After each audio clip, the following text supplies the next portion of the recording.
You set foot on foreign soil. Only this land isn't ruled by any country or government. In this land we celebrate music. In this land we celebrate games. In this land we celebrate those who compose video game music. Welcome to the VG Embassy.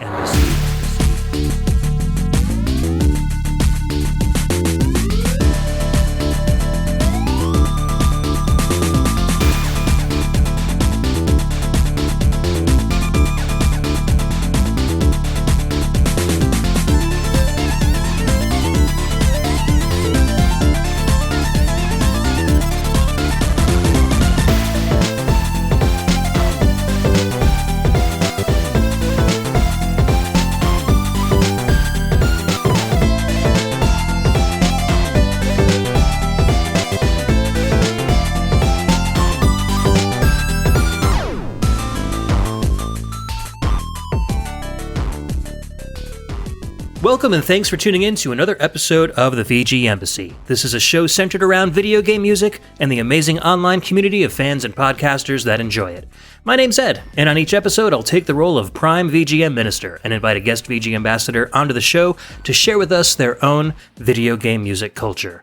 Or I may share a part of my culture on a solo show. And this is episode 55, PS1 Memories with Mr. Chris Murray, who I've just learned is not only a video game music podcast virgin, but a podcast virgin in general. Welcome, Chris. Thanks so much for hanging out with me tonight. Thanks, Ed. Hopefully you'll be gentle. I think what we're talking about tonight is something that we've both got a lot of experience with, so it'll be a nice, easy show for everybody involved, regardless of podcasting experience. So first off, how are you? How has quarantine been treating you? Good. Quarantine, I think all things considered for me and my family has been okay. We've had a little bit of work disruption and some changes and things like that, but all in all, everyone is healthy, if not a little bored. Yeah. I've got a 3-year-old and a 2-year-old, so it's a lot of family, a lot of everyone feels hunkered down and that kind of thing. But all in, I think things could be obviously far worse. So getting some good gaming in and some good family time and riding out. Yeah, the gaming is probably the best benefit to it, aside from, time spent with family. Everyone's life has been so disrupted. Like my last 2 shows were solo shows just because it was just rough to get people coordinated to get stuff done. Me, myself, I was like stressed out about the whole thing. I'm like, look, I'm just going to do something that I can focus on myself. A couple of consoles, a Neo Geo CD, 3DO that I was like, really familiar with and really kind of excited to do.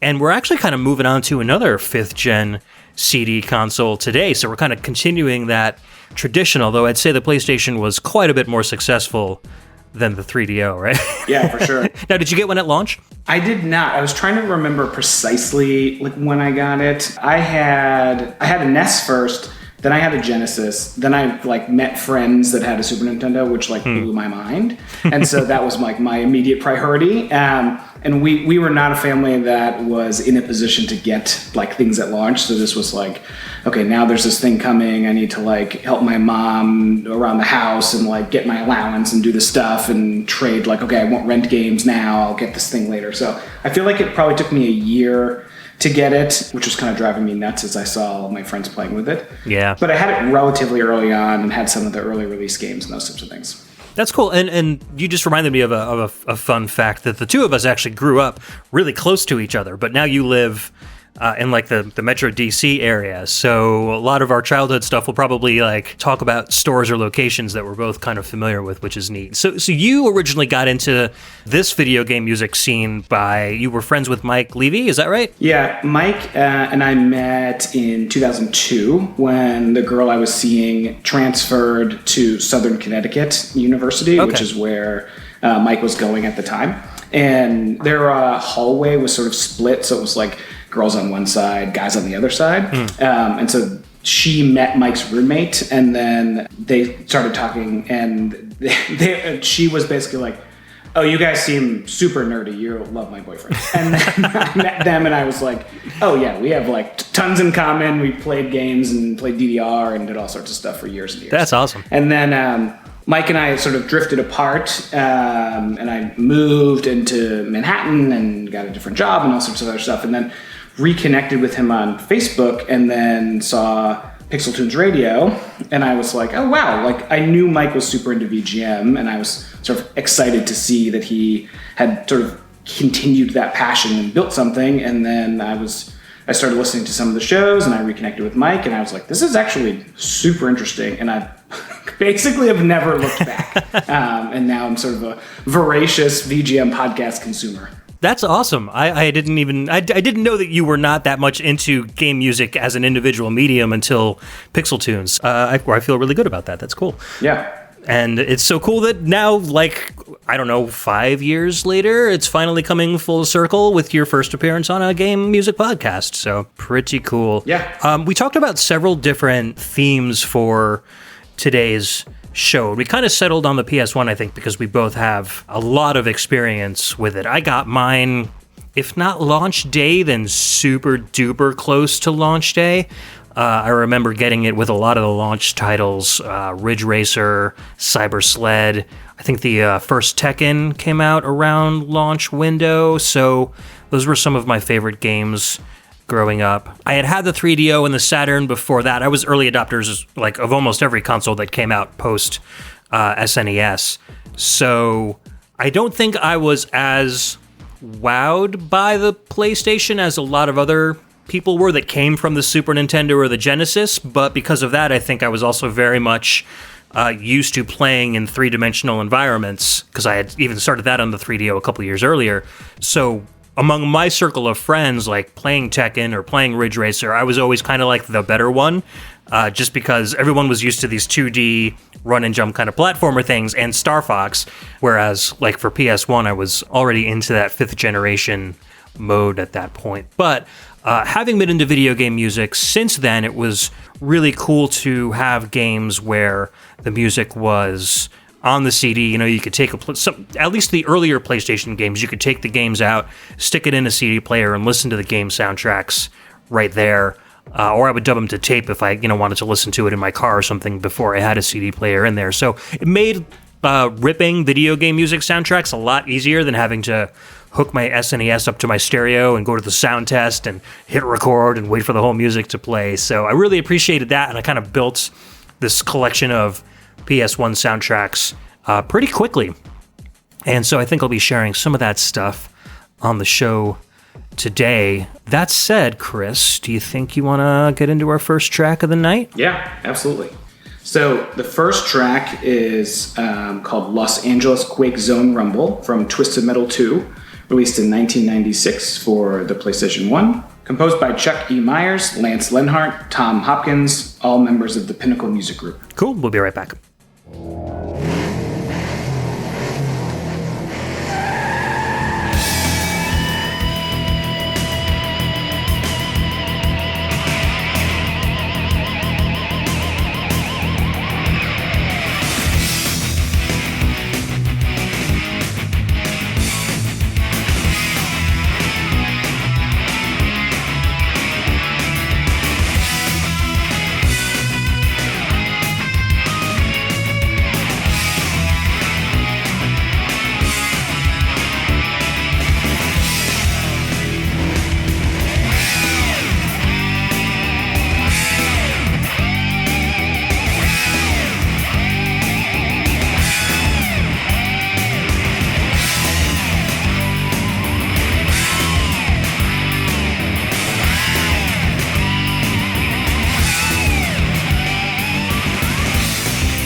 Welcome back. That was Los Angeles Quake Zone Rumble from Twisted Metal 2, composed by Chuck E. Myers, Lance Lenhart, Tom Hopkins, all of the Pinnacle Music Group. I dig that track. I dig this whole soundtrack, actually. And knowing your taste in music, Chris, this is not a surprise that you picked this track. Was this kind of like where you started like listening to a lot of the pop punk and stuff back in the day? Yeah, I mean, that was all happening all at the same time. So, I mean, that's the note I even wrote when I re-listened to it right now. Like, I remember these types of songs, this type of music with the PS1. Like, it sounded like CDs, it sounded like bands. It was, like, so different than, because I, again, like, had only sort of really been on the SNES. And so to get here and to hear music that sounded like music I wanted to listen to anyway, and was like really finding my way musically, it hit me right in the feels. That's cool. That's very cool. I remember, I think it was Twisted Metal 3 where they had like a lot of Rob Zombie in it. Like that was my music. So I was really into that stuff. Right. And I think Twisted Metal 2 was the one that most people consider like the best on the original PlayStation, where it's got just like a great selection of characters, some really nice maps. This is just kind of like a balls to the wall car combat arena style game. Oh, yeah. And it's a great party game too, especially if you got another person. Like my brother and I would love to fight each other in this game because we would just take out our aggression on the TV instead of hitting each other with our fists in real life. Yeah. Yeah, totally. I mean, everyone I knew who had a PS1 had Twisted Metal, and then Twisted Metal 2, we were like, okay, this is what they intended with this series in this game. Yeah. And my really good buddy had like, your sort of like middle school, early high school ideal basement where like we, 6 or 8 of us would come over, order a ton of pizza, go to the basement and just play Twisted Metal 2 like until dawn. And like those are the types of memories I have with this system and these types of games. Yeah, and the single player mode was really cool too because you got to get different endings for every single character that was in the game. I remember it was kind of like, aside from fighting games, this was one of the first games that I remember doing something like that. So there was just a ton of replay value. You could just go through the whole game with character after character to see their ending sequences, and they were all pretty cool too. I think so every character gets into the Twisted Metal tournament because they want some sort of a wish, but the wish they get during their ending would always kind of backfire on them somehow. Then they were all like literally twisted for Twisted Metal, but it was just so much fun to watch. Yeah, and they were those crazy full motion video, and it was crazy. There were games like that. I remember Road Rash had a bunch of full motion video things like that. Like PlayStation just embraced this sort of like grungy, thrash metal-y like vibe with a lot of these types of games. And again, like coming off of Nintendo.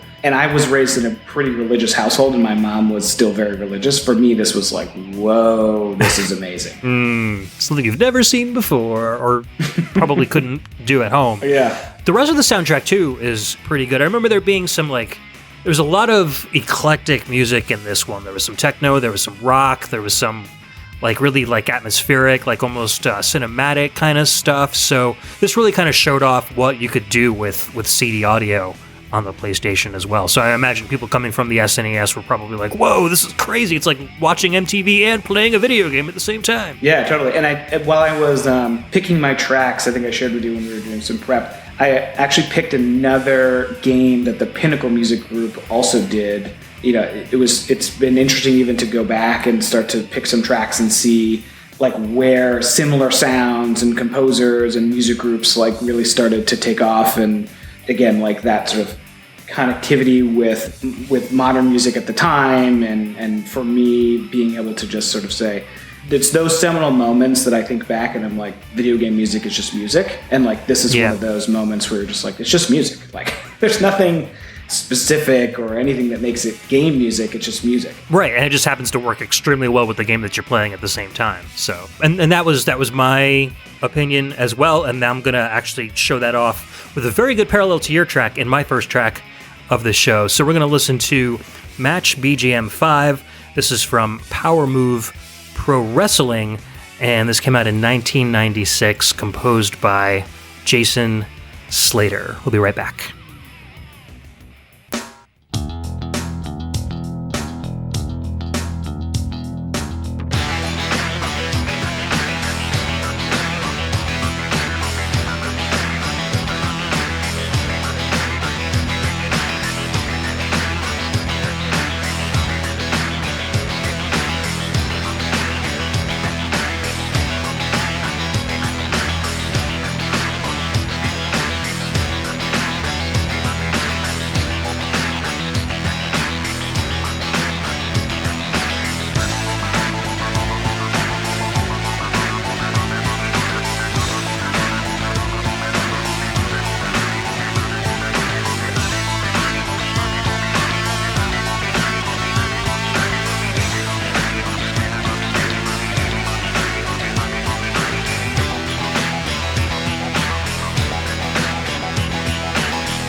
All right, that was Match BGM 5 from Power Move Pro Wrestling, released in 1996, developed by guys who were famous for wrestling games, Ukes, for the PlayStation 1, composed by Jason Slater, who I guess is more popularly known as the first bassist for the group Third Eye Blind, believe it or not. All right.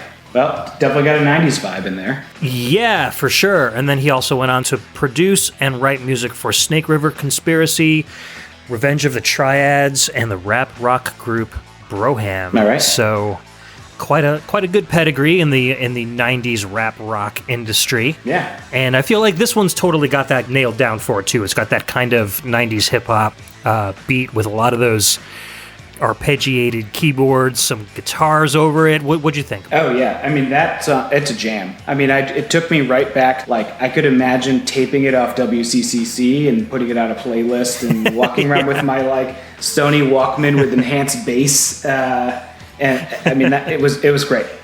Yeah, it definitely had like a Limp Bizkit kind of a flair to it. Like I was in a band back in the day as well, and we called ourselves Room of Fools. And for a little while, we experimented with having a DJ in our group just because it was so freaking popular. Linkin Park and everybody had them back then, so we didn't really either the DJ that we had wasn't really that great, or we just didn't have that right vibe. But it was definitely like a sign of the times when you want to start adding hip hop DJs to your rock group.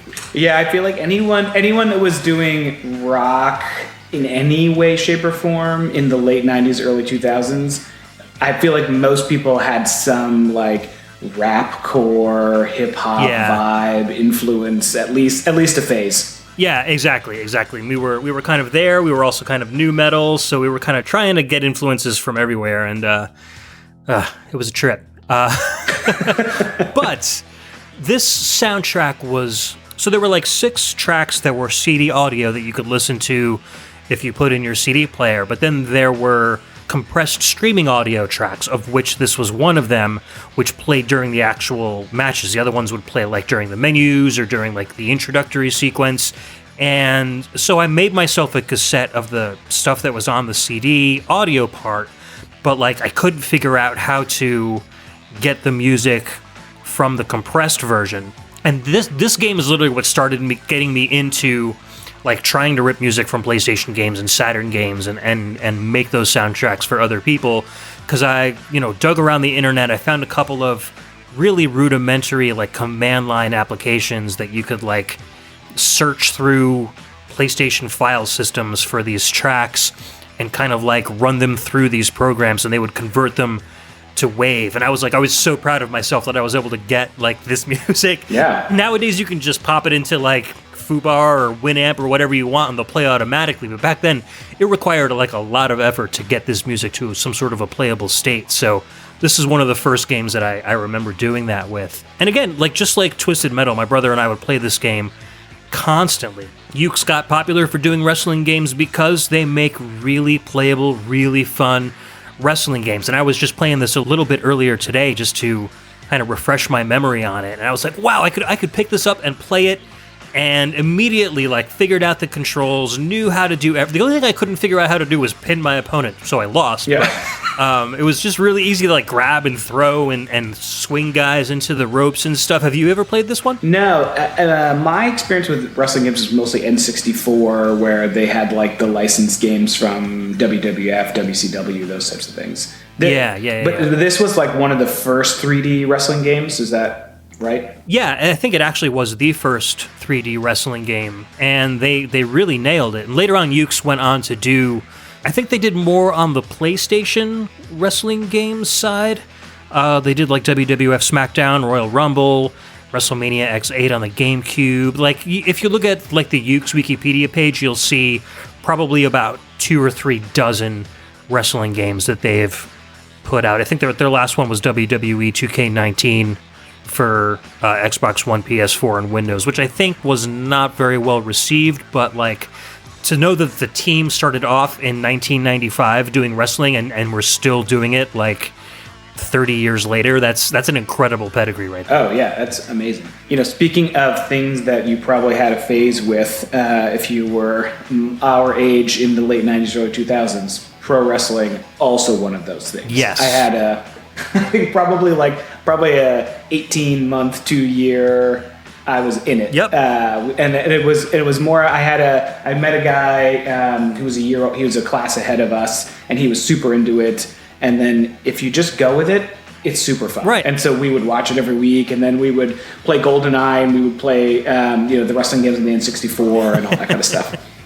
Yeah, I feel like we probably had a good parallel there too, because I was really into it just for like that I think it was called the WWF Attitude Era, with Steve Austin and G-Generation X and all those guys, and then it kind of like fell off. But it was really nice living in this area because the WWE headquarters is like a half an hour away from us, so they would have all of these house shows, or if you went to a televised live show, you got to see all the stars because they all lived in the area. Vince McMahon would always be there. Everybody would always be there because it's like this is like the home shows for them. So we would go to the shows in Bridgeport or in Hartford, and they would have like really, really nicely done like setups and stuff. So we really got to be like spoiled when it came to going to those live shows. But then I kind of fell off it, and I know a lot of people are into it now, but I never really got back into it. But my brother and I were very, very into wrestling around this time. So there's I think there's 12 or 13 wrestlers you can choose from. They all have their own individual like finishing moves and stuff. They've got a lot of voice. There's like fully voiced introductory sequences, and the referee will actually physically count, and people will like shout things from the crowd and stuff. So I think looking at this game nowadays, I don't think you would think that this was this publisher's first wrestling game. Never mind the first 3D wrestling game ever made. It's too polished to like be a first outing. So if you haven't tried this one out, definitely give it a shot, because it's, like I said, it's super fun, especially if you got a couple players. It's stripped down wrestling. It doesn't have a lot of bells and whistles, but it's just they kept what was fun and just rolled with that, and so you just get in and out of matches real quick. Yeah, sounds great. And if you get to listen to tracks like this, I'm in. For sure. Yeah, there's even more like punkier and metal tracks in this too. I think I like this one because it's a little bit kind of like on the industrial side, so this one really kind of spoke to me the most, so that's why I picked this one. So you want to move in an entirely different direction with your next one? Yes. I feel like golf music is about as far from those two tracks as we can get. So this track is called National Green's Country Club Spring from Hot Shots Golf 2, released in 1999 in Japan and 2000 in North America, composed by Motoi Sakuraba. So you know it's going to be good.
Welcome back. That was National Green's Country Club Spring from Hot Shots Golf 2, released in 1999 in Japan and 2000 in North America, composed by Motoi Sakuraba.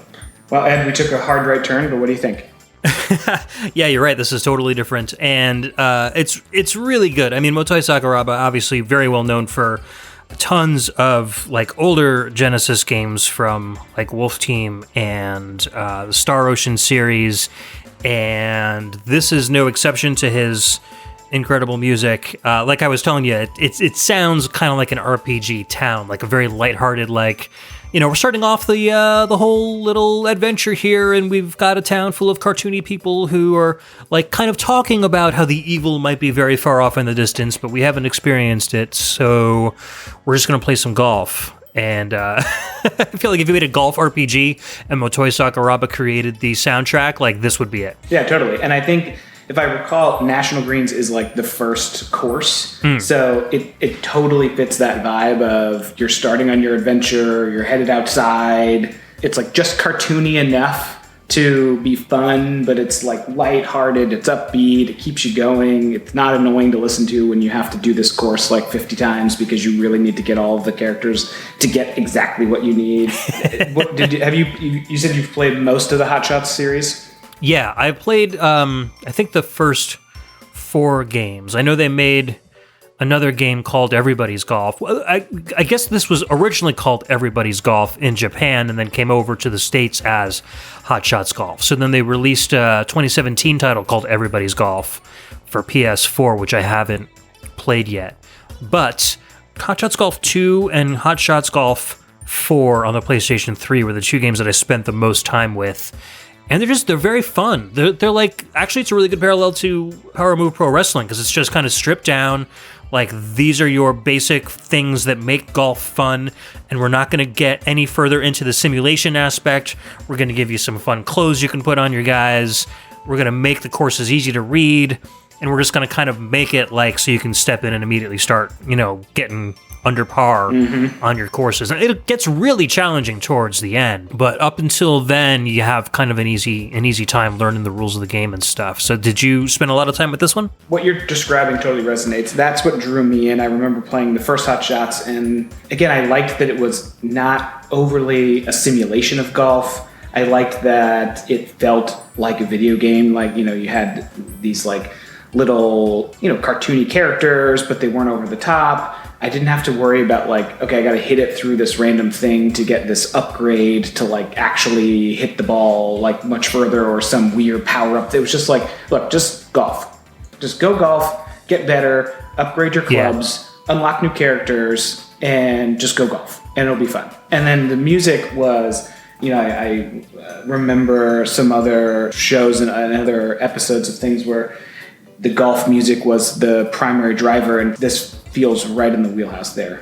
Yeah, for sure, definitely. I know like VGM Jukebox, Josh was all about the golf music, and I think he would really like this one. Motoi Sakuraba also did all of the Mario Golf soundtracks as well, all the Camelot games. Which I also really like, but I prefer the modes in there that feel more like this. Yeah, you're right. And there are some kind of fun like distance driving and like some target shooting kind of games you can play in the Mario Golf titles that are also a lot of fun as well. But they were all developed by Camelot. I think Sakuraba is just kind of like their in-house golf composer at this point. I wonder if he actually plays golf. He's done so much work with golf.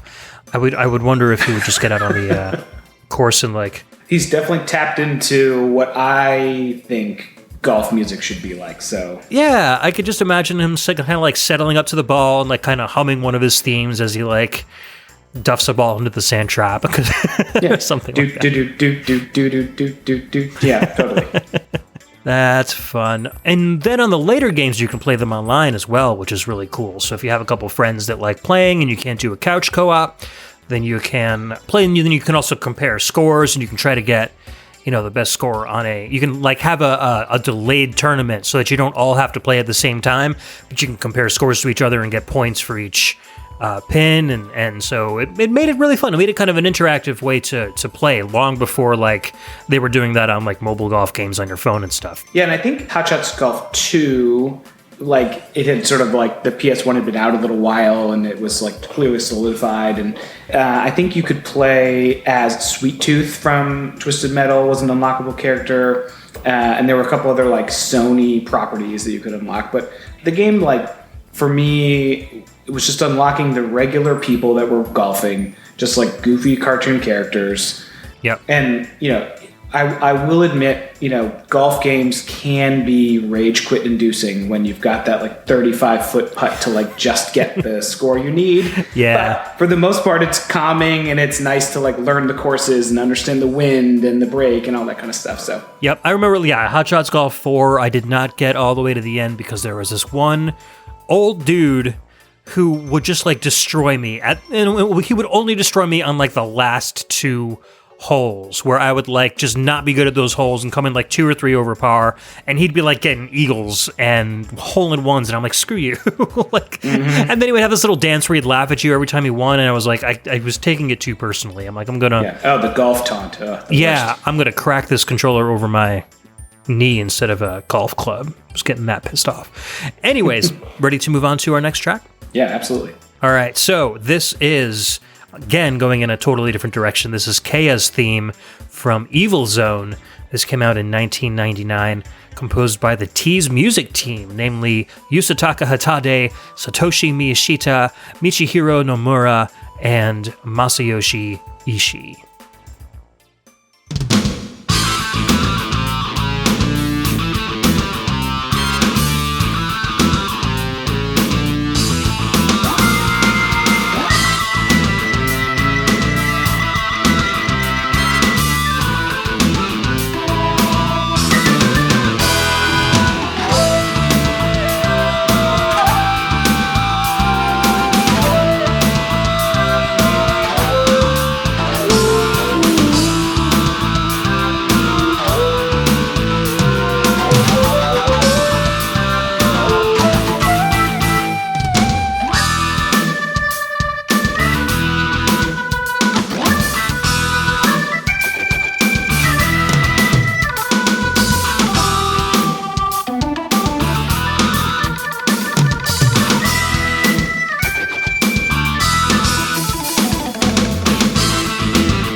All right, put down that Zippo lighter. That was Keia's theme from Evil Zone. That was released in 1999 on the PlayStation 1, composed by T's Music, Yasutaka Hatade, Satoshi Miyashita, Michihiro Nomura, and Masayoshi Ishii. This song slaps. What'd you think, Chris? Oh, yeah. I mean, we have returned from whence we began. I mean, that bridge towards the back half of the song is so good. Yeah, the song, it's so well written. There's so many different parts that just interstitch together so nicely. Great production, especially, I love that kind of like Kurzweil organ, especially combined with like a rockin' rhythm guitar. And the background, just that like, it's got like a 70s instrumentation, but in much more like 90s, early 2000s kind of a rock vibe to it. This feels a lot like the stuff that like Falcom was putting out around that time, and I think they were really kind of trying to ape that for this particular game. Have you played this game before? Nope, I've never even heard of it.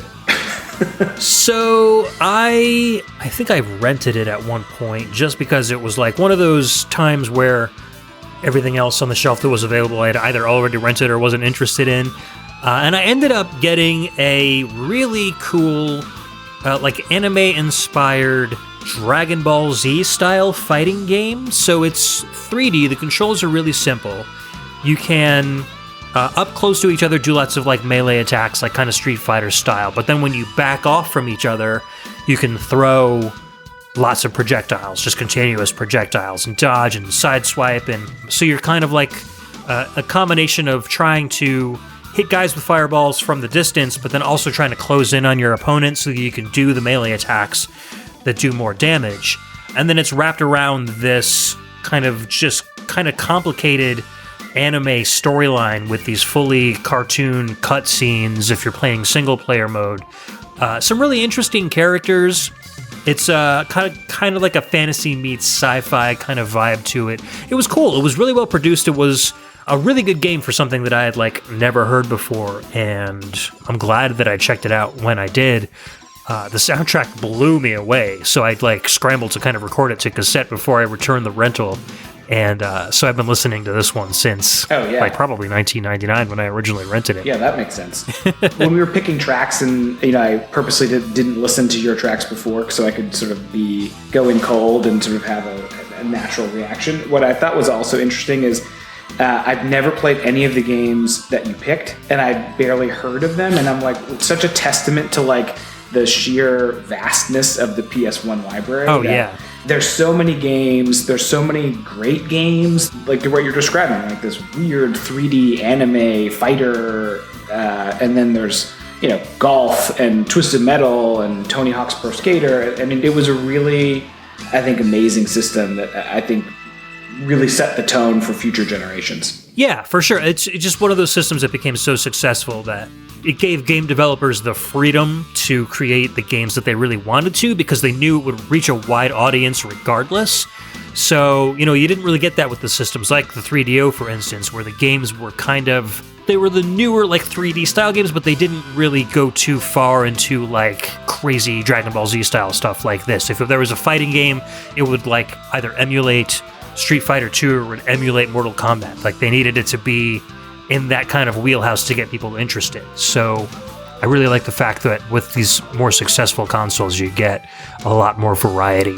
Yeah, and I think the timing of like the peak of home game rentals, and I mean, I'm sure I went to the same Funko Land that you did, but like being able to like start to see totally different types of games on the shelf. I mean, because again, I remember going and looking for Super Nintendo games that I hadn't played, and I'm like, mostly what was there was like a ton of licensed things like Home Improvement and Ren and Stimpy and Itchy and Scratch, and I'm like, and then you started getting PlayStation, and you were like, these like Japanese games that they were bringing over, or like Japanese inspired things that felt more adult and more sort of like way different than what Nintendo would have allowed. And so again, like having such a vast library and then having access to just wander in, rifle through the shelves, talk to the guy behind the Funko desk, and he's like, "Oh yeah, I've been playing this game for 3 days. Every shift I've been in here." He's like, "You should totally pick it up." Well, it's funny because around this time I was working at GameStop, and I actually left GameStop the day before the PS2 came out. So I was like all the way up to the end of the PlayStation's lifespan.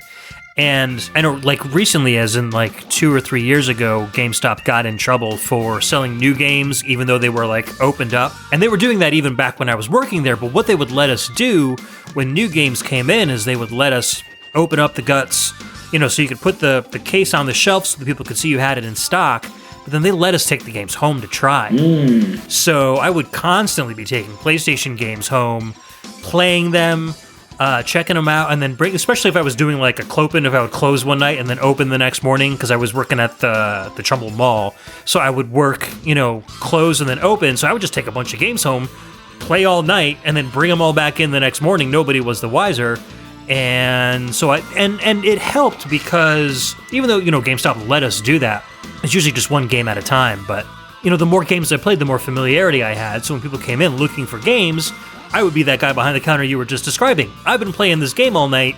This is fantastic. You're going to love it. And it's not just like I'm reading the back of the box and saying, oh, this sounds like something little Jimmy would enjoy. We actually had experience with the brand new games that were coming out. So a lot of the PlayStation library, like I'm really familiar with because I've taken them home, or I've rented them, or I've, bought them on the cheap because I had employee discounts. So I'd say, like, as far as, like, between this and the Super Nintendo, I think I've played maybe at least 85% of both of those games' consoles libraries. And that's a lot. That's a lot of games. Oh, yeah. Well, and that was critical. I mean, I remember, I didn't really even have the internet until I left home to go to college. Mm-hmm. And, we had, like, dial-up for like a hot second, and like I had friends that had dial-up and like one friend that had like DSL.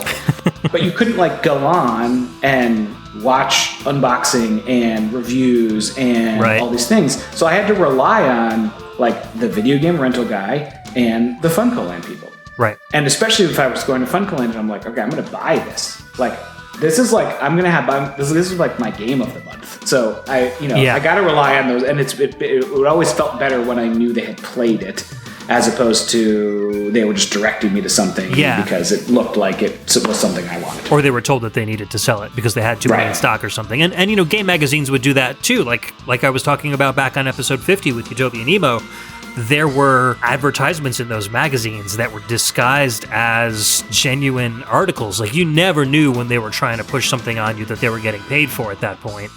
And it happens even nowadays, too. So this was kind of like the Wild West as far as, game reviews went. Like, the best people to listen to for buying video games, I think, late 90s, early 2000s, was a friend who had already played it and could give you their honest opinion on it, because you really couldn't trust anyone else at that point. But that's also kind of like why I like that FunClan and GameStop had those kiosks that you can actually try games out at the store before you brought them home too, because otherwise you were just kind of shooting in the dark. Totally. So I think that if I had played Evil Zone, I would have brought it home anyways, because it's a really cool game.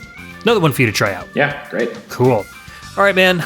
I am ready for your next game. What you got for us? All right, great. A few people may have heard of this game, but we'll see once we play it and we talk about the game. But this is A Worthy Foe Approaches from Suikoden 2, released in 1998, composed by Miki Hagashino and Keiko Fukami. Have a listen.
Welcome back. That was A Worthy Foe Approaches from Suikoden 2, released in 1998, composed by Miki Hagashino and Keiko Fukami. Well, Ed, what'd you think? I was surprised at this one. So I didn't listen to a lot of your music just because I like to kind of like be surprised, just like you were. You didn't listen to a lot of mine either.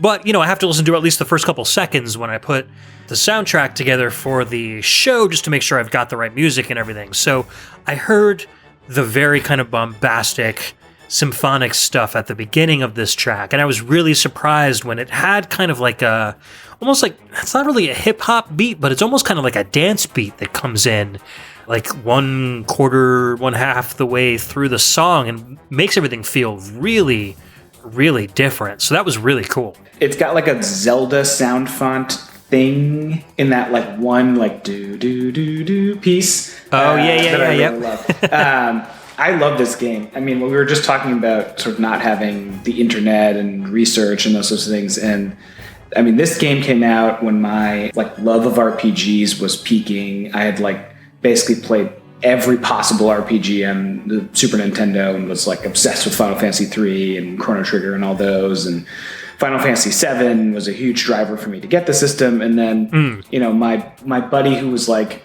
an only child and had like every game he ever wanted was like, you got to try this weird game called Suikoden.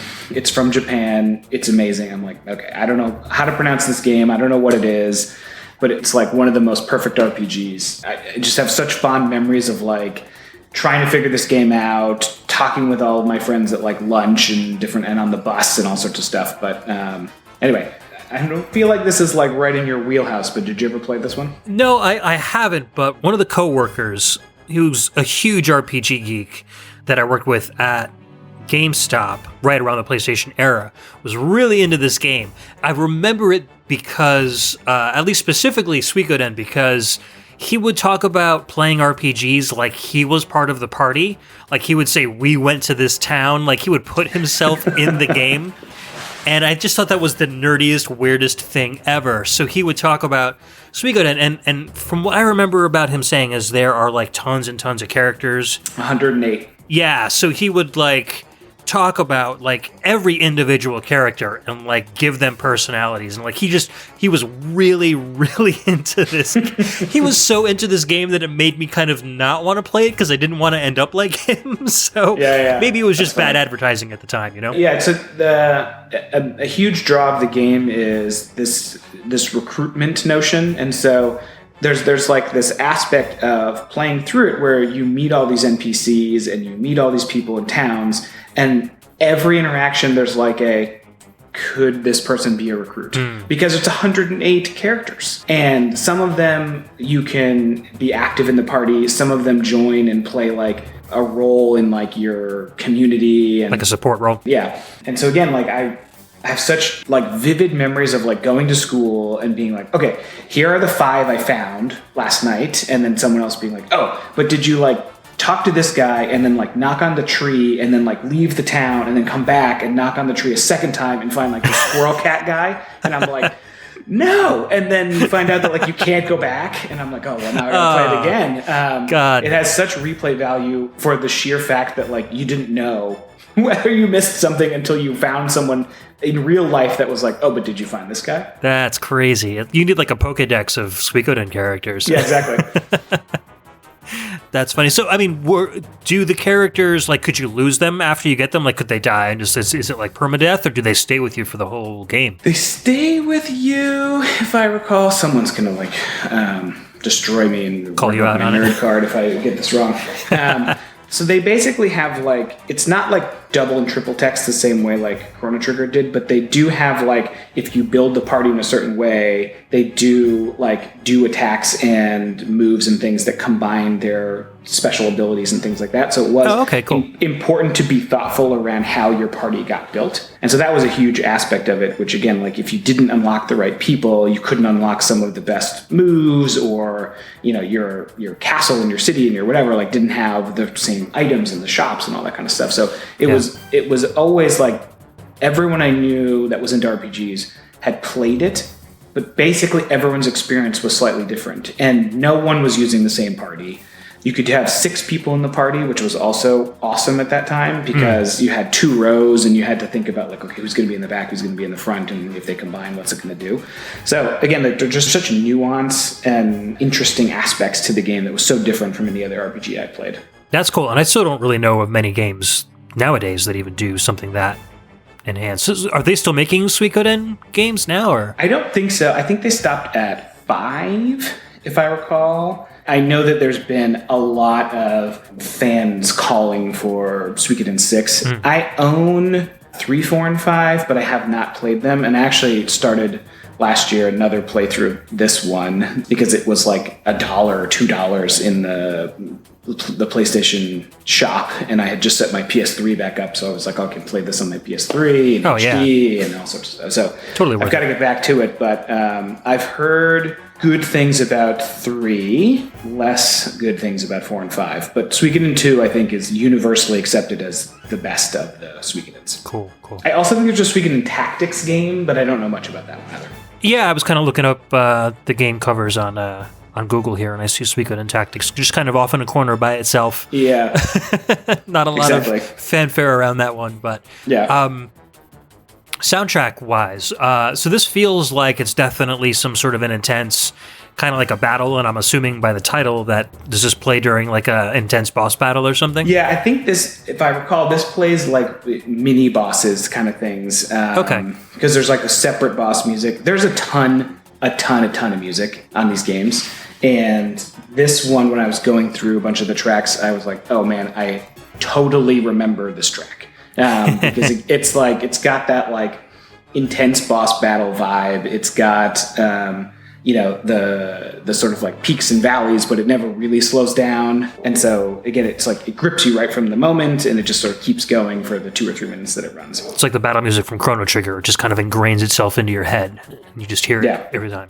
When I was gathering the music for this game, there was like 125 pieces of music in this game alone. It's like absolutely, especially for only 2 composers, that's an incredible amount. I believe Miki Higashino was the credited composer for this particular track, and she actually started off with Konami. She's done tons of stuff, like the original Gradius.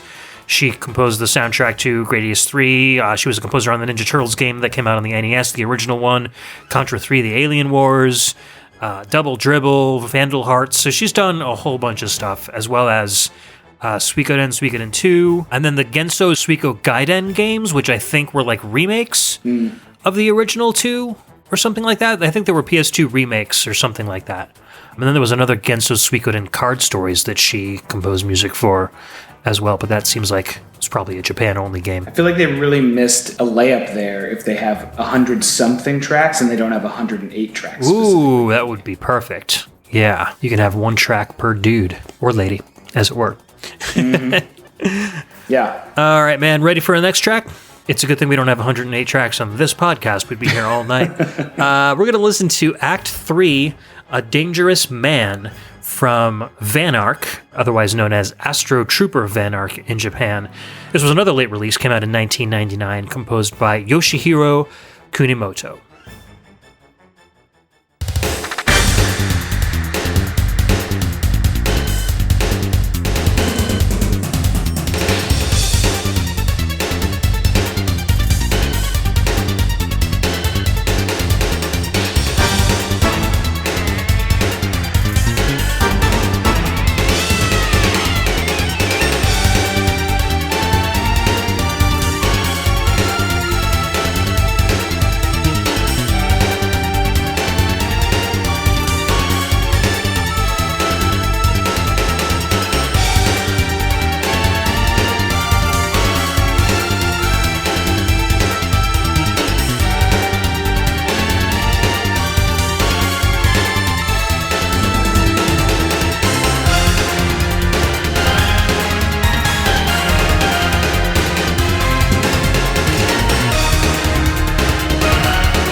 right, that was Act 3, A Dangerous Man from Vanark, aka Astro Trooper Vanark, released in 1999, composed by Yoshihiro Kunimoto. And I mentioned Astro Trooper Vanark because it says Vanark on the cover of this game on the US release, but then everywhere inside the game, the title screen, the loading screens, it's mentioned as Astro Trooper Vanark. So that's what I've always called the game, so that's what I usually just have it listed as whenever I listen to the soundtrack anywhere. But speaking of the soundtrack, this is another one of my favorites for the PS1, but I'm interested in what you think of it, Chris. This is another song with what I think is an awesome breakdown and bridge. When I was playing it, you know, the cover says like extreme shooting on the top of it. And so the track immediately brought me to a shmup, but I think it's a rail shooter. And so then I was like, I reset my brain for like Panzer Dragoon style rail shooter, and I was like, oh, I could totally see this. The track is like driving, it like moves you forward, and then it's got these like really interesting breakdown, but it doesn't slow down, like it keeps you going. Yeah, for sure. Definitely raw energy all the way through. Super pounding, huge drum kit, squealing guitars, like you name it, it's got it. And it is the perfect soundtrack for this kind of a game. This, I guess it probably feels more like Star Fox than Panzer Dragoon. This was actually hailed as like a spiritual sequel to Star Fox when it came out. And it's, in a lot of ways, I think a lot better than some of the Star Fox games that came out post the original SNES one, which I know might get me killed, but I think the fact that it came out so late in the PlayStation's life where either the PS2 had already been released or was just really close on the horizon, this game kind of got ignored or lost. And it still holds up really well today. It's super smooth. It's got, I don't know how they did it, I've never seen it before, but it's got 60 frame per second full motion video sequences, which I didn't even realize were possible on the original PlayStation. Wow. A rockin' soundtrack, and then in between each level, you have like Resident Evil style sequences where you walk around your base, talk to NPCs, get more of the story. You can choose your ship's loadout for the next segment. Lots of dialogue. So it kind of like you get to experience the story through playing it. You can tell that they were really like trying to capitalize on the Resident Evil craze because it was like pre-rendered backgrounds, polygonal characters that look just like the models from Resident Evil, tank-style controls, exactly the same way that Resident Evil controls. So it was kind of like getting a little bit of a sci-fi Resident Evil in between your Star Fox levels. Just a very bizarre kind of combination, but both were done really well. The animation on the pre-rendered sequences were really well done. The graphics were really nice looking. The dialogue was a little cheesy, but I'm sure they just translated it from the Japanese. But huge, like full-screen bosses, really smooth gameplay on the Star Fox sequences with lots of different weapons that you can choose from. A really cool story. I don't know. Basically, the Earth got too polluted. People moved to Mars, and a faction of scientists broke off and started experimenting with life forms that would destroy the humans that were living on Mars. And if the good Mars guys got too close to the bad Mars guys' base, asteroids from the asteroid belt around Mars would like fall on top of them, like they would get a meteor shower. Like, it was just bizarre stuff. But the enemies were these giant, like, worm-like things and, like, flowers that would come out of the ground. So very similar to, like, Panzer Dragoon in that sense. So I think they were drawing a lot of inspiration from there as well. You were, like, you know, they decided only one ship could get through because then it could dodge between the meteor showers that happen whenever you get close to this base. So, of course, you're tasked as... the sentient meteor showers. Yeah, I don't even know how they're controlling this crap, but, you know... You get a really good game out of it and a really good soundtrack, and this is a game that more people should play. It's like one of those like hidden gems that I always try to tell people about whenever they're like, "Oh, I don't really know about many good games on the PlayStation." I'm like, "Play Vanark. You'll absolutely love it." Yeah, again, just taking you back to your GameStop days, telling that, you know, wide-eyed, inexperienced PlayStation consumer, go right here, hit a home run. Exactly. Did you like Star Fox? Well, you'll love Vanark. Yoshihiro Kunimoto, who wrote the soundtrack, I think this is the only video game he's ever done. He's mostly like an anime and film composer. The only anime that I recognized that he wrote the soundtrack for was Dirty Pair, which came out a long, long time ago. But and then he would do like arrangements and production on retail video game music soundtracks for like Sega Saturn like CD samplers. Like he would rearrange music for that, and he did some rearrangements of like Mario Brothers 3 and Galaxy Force, Hudson and Konami game music collections. So random stuff. Yeah. But I guess he was more well known as an arranger and a remixer than he was for actual video game soundtracks. But the one that they were able to get him to do was really, really good. It was really hard for me to pick an individual track from this soundtrack to play, but this was my favorite, just by a smidge, just enough to make it into the show. Yeah. No, it was great. Cool. All right, man, I'm ready for your next track. Cool. We're going to take a listen to Gateway to Glimmer Forest from Spyro 2 Ripto's Rage, released in 1999, composed by Stuart Copeland. Give it a listen.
Welcome back. That was Gateway to Glimmer Forest from Spyro 2, Ripto's Rage, released in 1999, composed by Stuart Copeland. I love Spyro.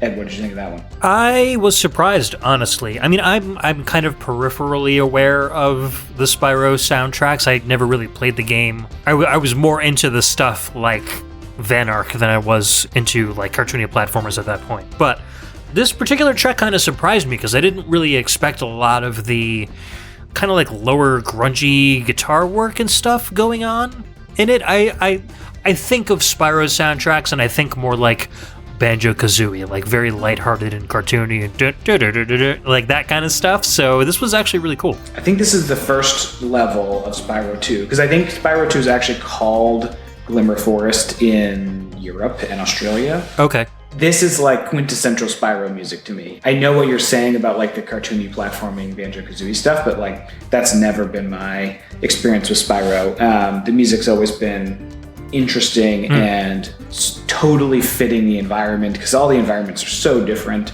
And again, this one, like it's like such a perfect like welcome you in, big open like forest greens, hopping around, flying like a dragon type of song, and that's what the game's like. And I feel like for people who played these types of games, there was like Spyro and Crash, which is funny because they sort of re-released Spyro and Crash on modern systems like at the same time. Yeah. And I felt myself going again to like Team Spyro versus Crash all over again. That's funny. And this is actually the second track we've played this episode where the composer is better known as a musician in a different band. I don't know if you knew this, but Stuart Copeland is actually the drummer in The Police.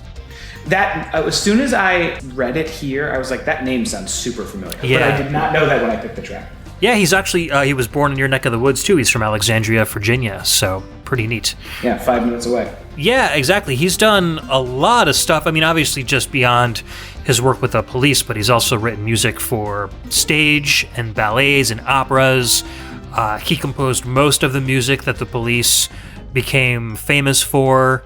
So really talented guy. I had no idea. You know, usually you think of the drummer as just the guy that keeps the beat in the band, but he was really the kind of like the driving force behind their musical sound. I know they really kind of like pioneered and popularized like reggae in the US and England around that time. A bunch of white guys playing reggae, but they brought that music to the masses. You don't hear much of that in the Spyro soundtracks, I'm sure, but this really kind of shows a whole different side of his beyond, you know, the 80s rock that he was famous for. Yeah, you know, that makes sense given what we were just talking about, of how like the music felt much more musical and composed and intentional. So that's interesting that he had such a, you know, expansive career.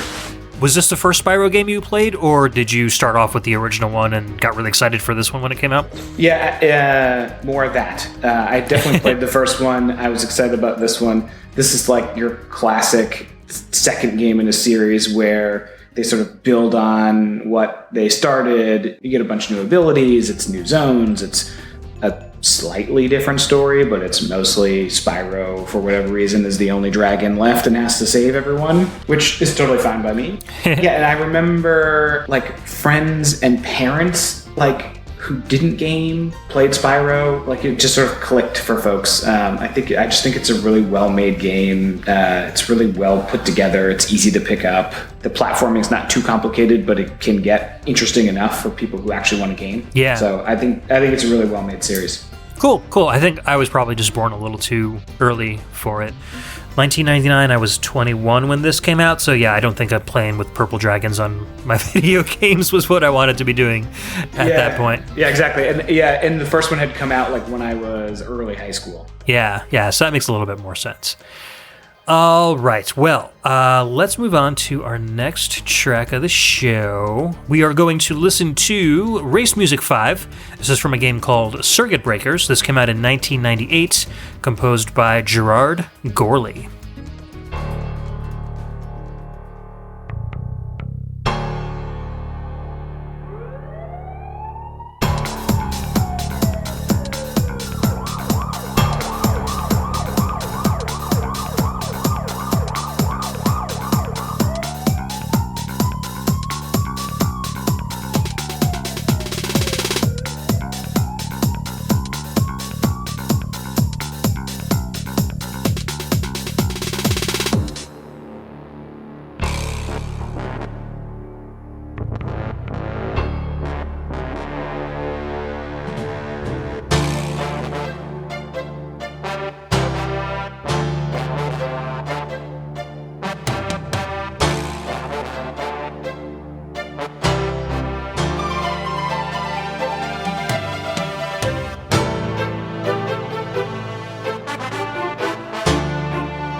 right, that was Race Music 5 from Circuit Breakers that came out in 1998, composed by Gerard Gorley. And this was developed by Supersonic Games, who were originally members of the Codemasters team, who did a lot of the Micro Machines games. So this is kind of like a Micro Machines style racing game without the license, more or less. So that's kind of the context you have for this music. Chris, what'd you think of this track? I was into it. I did not expect that brass when it came in, but I liked it. Yeah. And then when that big beat really comes in, it hooked me. Yeah, there's a couple of different pieces that come in, and you're like, this is not something that fits with what I just heard. But then he really blends it all together, and you're like, okay, it's got this kind of like modern dance, but also a very kind of like 70s funk feel at the same time. I think he blended those two genres really, really well. Complete with those like sirens, you get kind of like a gritty alleyway feel to the whole song. So I don't know, I was pleased. There's some like breakbeat and like some trance music in this soundtrack as well. So a lot of really different kinds of music, but it's all really quality stuff. Yeah, the vibe ended up making me feel like I could imagine strutting around, snapping my fingers. I'm not going to do it now, but it gave me that like, man, I want to strut to this. Yeah, like a West Side Story kind of a feel. Yeah, exactly. So a little bit of an interesting story about the composer. So there is no credits, there's no ending sequence, there's no credits in the manual for this game. I was searching high and low for whoever made this soundtrack because I really liked it. I wanted to give them credit. I found out that there was a remake or like a remaster of this game that was released on the PS2 called Circuit Blasters. I went and found the PS2 disc image, downloaded it, got into the file system, extracted the music, found out it was the same music. So I was like, okay, good. Who composed the music to the PS2 version? Maybe there's something there. No ending, no credits in the manual. I was like pulling my hair out. So I'm on YouTube just because I like to put YouTube links on the document that I put together for every podcast. And so I'm finding this music on YouTube. And as I'm listening to it, just to make sure it's the right track, I'm scrolling down in the comments. And one of the commenters was like, this music is great. This was the soundtrack to my youth. This really influenced the style of music that I listen to going forward. And there was a comment on that comment that said, thanks, mate. That's all it said. And I was like, why would you be saying thank you? The username was Gerard Gorley. And I was like, is that the guy that composed this song? So I Google his name, and lo and behold, he was a composer that worked for Codemasters, worked on a lot of the Micro Machines. I was like, this has to be the composer of the game. I was like, talk about a weird coincidence. Yeah, that's amazing. And it was only that track that he commented on as well. So if I had picked any other song, I wouldn't have seen that comment and wouldn't have been able to credit him.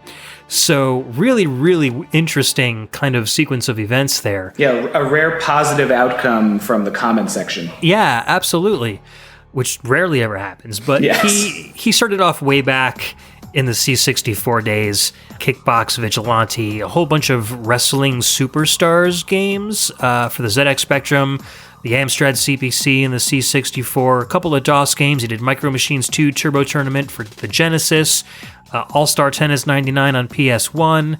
So I think his last game that he was credited for was in 2004. He did Bad Boys Miami Takedown. But nowadays, and through my Google search of trying to find out who this guy was and if he was the right guy, I found out that he runs a toy store in Scotland called Toy Hub UK, which he runs with his wife and his 2 kids. So isn't that wholesome? Like, he's a video game music composer that makes awesome gritty music, but then also like sells toys. So love it. I love this guy.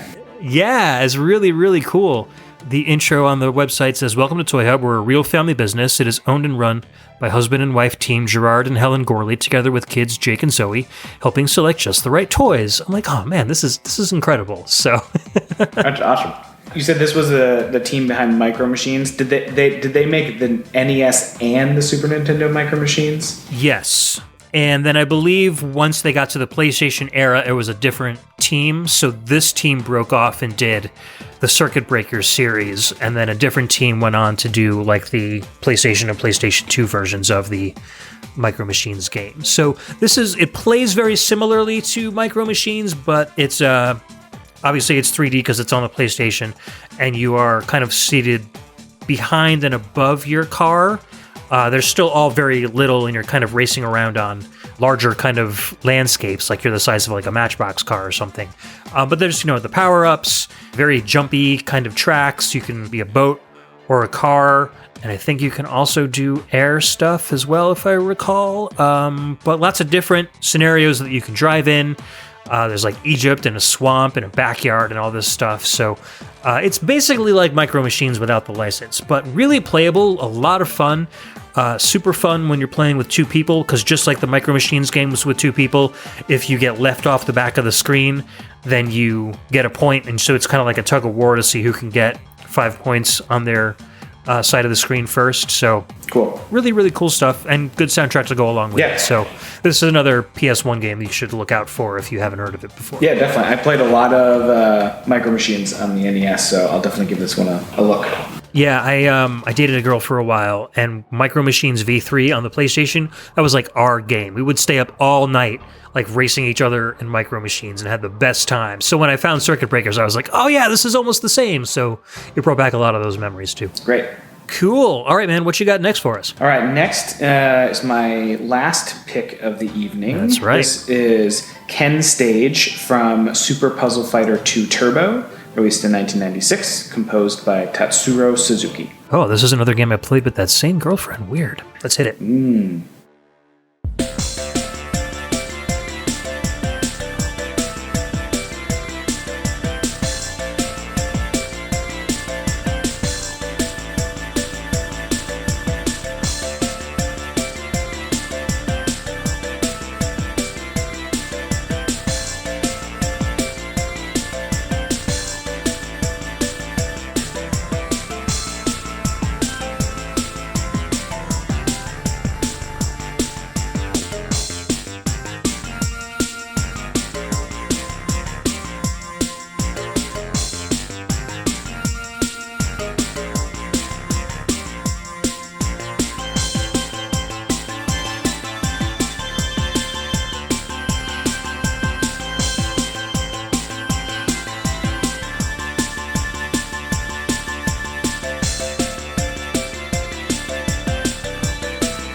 Welcome back. That was Ken Stage from Super Puzzle Fighter 2 Turbo, released in 1996, composed by Tatsuro Suzuki. I guess we should probably also credit Yoko Shimomura for the original version of Ken's Stage as well. Yeah, I think it's just based a little bit on that one. Yeah, totally. I mean, I think it's a great take on that track. It's bouncy. It like feels like it's a little ramped up for the club, but it's like the perfect background for a Puyo Puyo, Baku Baku, viciously competitive little puzzler. Absolutely, yeah. I like that it feels very traditional at the beginning, and then it really kind of deviates from the original track and then wraps it back up before it goes into the loop. So I like that little detour it takes. This is also the Q Sound version of the track, so the PlayStation version of Puzzle Fighter 2 Turbo had both the arranged PlayStation soundtrack and the original arcade version of the soundtrack. So this is the original arcade one, which I like better anyway. The PlayStation arranged version is like really like overproduced and kind of twinkly sounding, and I didn't like it nearly as much as the original version. So you did good with picking this one. Awesome. Yeah, I love this game. So I came across this game basically when I would go see the girl I was seeing that knew Mike from PTR, and he and his roommate Kevin would play this constantly. Kevin is like one of those guys that's like super into fighters, and for however he's able to do it, like a fighter will drop that day and you go and you're like, oh, let's play this game, and he like knows all the combos and everything. He's like learned everything. And this game has like ways in which you can feel like you just got fighting game comboed. Yeah, for sure. And that was my experience with, like, he was like, let's play this game. It's like this cute puzzler it takes from Street Fighter, and he would be like, and I would just get destroyed with these combos out of nowhere. Yeah, it's crazy. I think so. You have to build like big gems from little gems that drop, and whenever you break a lot of gems at the same time, it drops gems on the opposing player, but in a particular pattern. So you can kind of anticipate what's going to be dropping and use that to your advantage. So if you're good at kind of countering what other people are throwing at you, then you can do really, really well at this game. I never figured it out, but same thing. My ex-girlfriend and I would play this, and she would destroy me. She just had this aptitude for this game, and I would keep playing because I was just happy to be playing video games with her, but I knew that I was just in for it whenever we started playing this game, because I don't know. I definitely got my ass handed to me more than once per night whenever we did this. Yeah, I think this is one of those puzzle games. Again, like I tongue-in-cheek refer to it as like viciously competitive, but that's sort of what ends up happening. Yeah, for sure. You can't play your own side, right? You have to I think you have to store some combos and like know that like, okay, get a good chain going. I've got this move coming, but I can't play it too early. And you have to see what they are likely to do so that you can react. So that's what I liked about it. And once you sort of get that going, you can play for a long time because you're pretty well balanced with someone who's also thoughtful and engaged at that level. Yeah, and I like that based on how deep your combos were, you have little cartoon characters in the middle of the screen, and they would do moves based on how much you've broken at once. So you get to see them kind of fighting each other, and they'd throw fireballs and one person would fall down. So it was cool. You can't get too distracted by it, but they were these really kind of cute chibi versions.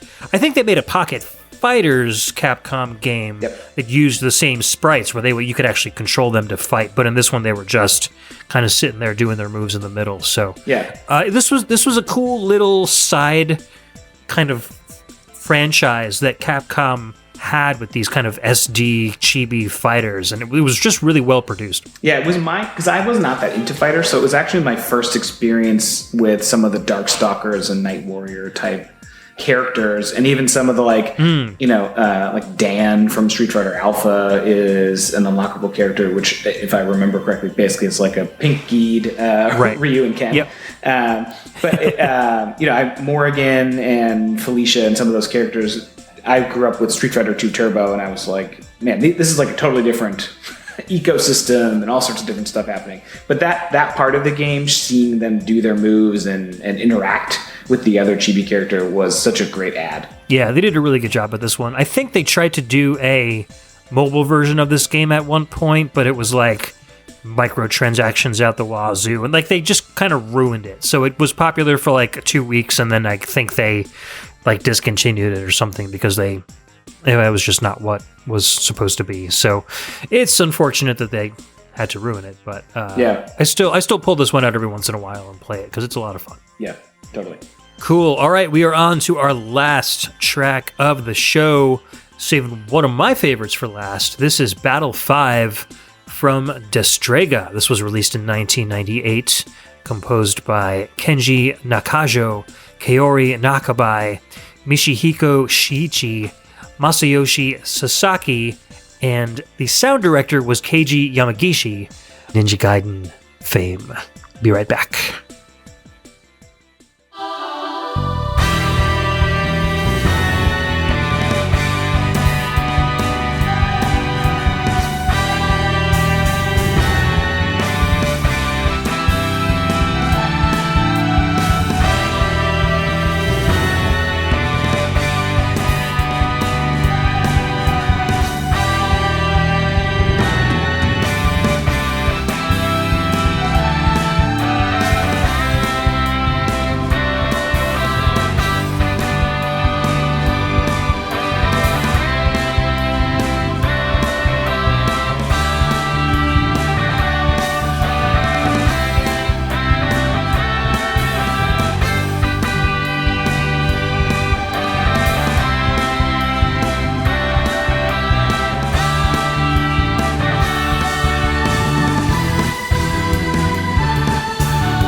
All right, that was Battle 5 from Distrega that came out in 1998, composed by Kenji Nakajo, Kaori Nakabai, Michihiko Shichi, Masayoshi Sasaki, all under the direction of Keiji Yamagishi as sound director.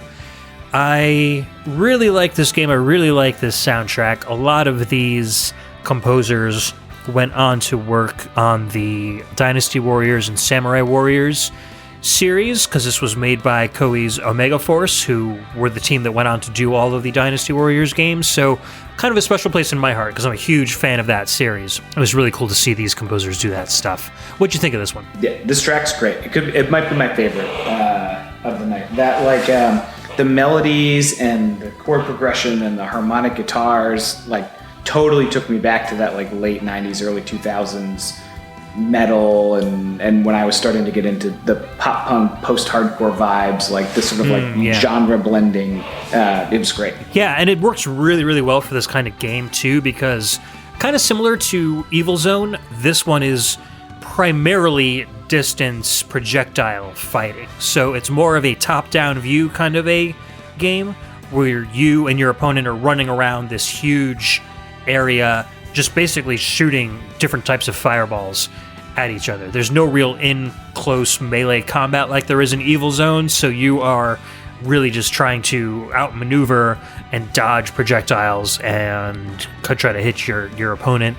There's a little bit of a story. A lot of the characters are kind of they look like they were made by the Dynasty Warriors designers. They have kind of traditional Chinese or Oriental outfits with some more modern flair to them, like a lot of the Dynasty Warriors characters have. Looking back on this game, even though I didn't know it at the time, but I could definitely see the roots of all the Dynasty Warriors games in the game design on this one, which was really, really cool. Probably one of the reasons why I liked it so much. This is another game that's perfect for 2 players, because it's just so much fun running around trying to blast each other instead of just playing against the computer the whole time. And there's a little bit of a story sequence as well. Another one of those hidden gems that a lot of people don't talk about. So I felt as far as all of my choices for this show went, were a lot of games that I just never hear people talk about, that I'm guys, you got to play this game. It's so cool. Yeah, that's funny, because I went the other direction, which is I picked all of the core games that I was if you were within one concentric circle of me and my friends, you also played all these games. Yeah, and that's awesome, because now we have a great collection of really cool stuff that everybody knows about and really cool stuff that people don't know about, so they can go back and play the stuff that they remember and maybe check out some new stuff at the same time. And I know a lot of the stuff is available on the PlayStation Network, so if you've got a PS4 or PS3, you can download these games and play them easily. And like you said, a couple of them are $3 or $4 a piece. It's just, you'll get hours and hours of enjoyment for not that much money, and some great soundtracks to go along with it. Absolutely. Did these guys also do the Hyrule and Fire Emblem Warriors soundtracks? So I'm not sure about Fire Emblem Warriors, but I know Hyrule Warriors soundtracks were not. However, Masayoshi Sasaki was the sound director on Hyrule Warriors, but he didn't do any of the compositions, just kind of set the tone for the music. Which, this feels a lot like the Hyrule Warriors. Those Dynasty Warriors games always had very hard rockin' tunes. Totally. A lot of the composers on Distrega worked on Dynasty Warriors 1, 2, 3, 4, 5, all of them going up until the more recent ones. So you definitely had those wailing guitars as part of the backdrop for that entire series that kind of started with Distrega. So pretty cool little piece of history. Yeah, I dig it. Cool, man. All right, that is it for our PlayStation 1 tracks for this show. Chris, thank you so much for hanging out. This was totally cool, bringing me back to this era of gaming, which I tend to forget a lot about. I think when we talk about retro games, everybody's brains immediately goes to NES, Super Nintendo, and this whole 5th, 6th generation, PS1, PS2, get kind of mixed in and muddled between doing the 3DO episode last time and this one. I've really spent the last month kind of situated in this late 90s, early 2000s gaming era, which I hardly ever think about, and I just forget about how much good stuff there is out there. Yeah, no, this was super fun. Likewise, I feel the PS1 library, this was a good sort of nostalgia bomb, but also a reminder that there's so many great games that I never played and probably just moved on, because once the PS2 came out, I was again sort of like blown away by that leap forward. Yeah. Yep. So you've given me at least a handful to go back and dig up and give a shot. Cool. And it would be cool to do like a PS2 episode at one point. I know you got a Dreamcast book that was actually really cool that you posted online a couple days ago. Yeah. And that gave me an idea, like if you wanted to, we could even do one of these episodes about the Dreamcast, because I was a huge fan of that one as well. So yeah, I would love that. That was my first system I ever got on launch day. yes, I got that on launch day too. It wasn't my first launch day console, but I do remember waiting at the mall at midnight for that game console to come out, and then coming home and playing like Soul Calibur and Sonic Adventure all night. So absolutely good memories of that one. All right, so as always, I would like to thank Indira J for the art and Trevin Hughes for the podcast theme song. You can check us out on iTunes or at Facebook at facebook.com/groups/The VG Embassy. Follow us on Twitter at The VG Embassy or on Instagram at The VG Embassy. Or you can head to our Patreon page at patreon.com/The VG Embassy. And I'd like to thank, as always, our Patreon patrons, without which this show would not be possible. At our tourist level, Cameron Childs, a.k.a. Bruce Irons, of the Mad Gear VGM cover band, Michael Bridgewater from the Forever Sound Version podcast, Donovan Orofino, some guy named Chris Murray, our VG emissaries, Chris Myers, John Jekyll, a.k.a. Mixix Master, Ben, the Dyad Dishman from the Dyad Presents, a VGM podcast, Chris Steenerson from the VG Jam podcast, Jordan Worma from the Table to Stage podcast, David Parrish, Bedroth, and Mike Stark, a.k.a. Ganon11 from the Norwalk Gamer Symphony Orchestra. Our audio attaché members, Cameron Worma, Carlos from the Heroes 3 podcast, Scott McElhone, and Dan Lawton from the Village Persons podcast. Our special agent tier, Volt Supreme from Volt Supreme's Dream VGM Stream Machine. I always get that wrong. I really got to write that down one of these days.